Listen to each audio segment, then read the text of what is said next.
YCP హయాంలో గ్రామాల్లో సైతం అశాంతి నెలకొని ఉండేదని, రాష్ట్రమంతా ఒక భయానక వాతావరణం వ్యాపించి ఉండేదని, కూటమి అధికారంలోకి వచ్చాక ప్రశాంతత నెలకొందని, రాష్ట్ర అభివృద్ధికి భరోసా లభించిందని కొత్తపేట ఎమ్మెల్యే బండారు సత్యానందరావు వ్యాఖ్యానించారు. అంబేద్కర్ కోనసీమ జిల్లా కొత్తపేట మండలం పలివెల గ్రామంలో జరిగిన సుపరిపాలనలో తొలి అడుగు కార్యక్రమంలో ఆయన పాల్గొన్నారు. ఇంటింటికి వెళ్లి ప్రభుత్వం నుంచి ప్రజలకు అందుతున్న సంక్షేమ పథకాలను, రాష్ట్రంలో జరుగుతున్న అభివృద్ధి కార్యక్రమాలను వివరించారు. వారి సమస్యలను అడిగి తెలుసుకున్నారు. ఇక పలివెల అభివృద్ధికి విశేషంగా కృషి చేస్తున్నట్లు తెలిపారు.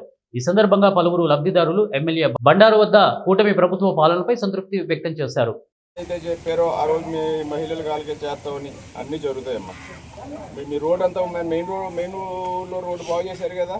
ఇదివరకు గోతుల కింద అటు మనం ఈతకోట వెళ్ళాలంటే వెళ్ళలేని పరిస్థితిలో ఉండేది. ఇది మంచి రోడ్ అయిందమ్మా. అది అలాగే సత్యానందపురంకి వచ్చి రోడ్డు కూడా కొంచెం వేస్తారు. సీసీ రోడ్ కదా, సీసీ రోడ్ వేస్తారు. ముందు గ్రావెల్ వేసి అలర్ట్ చేశారు, ఈ సీసీ రోడ్ వేస్తారమ్మా.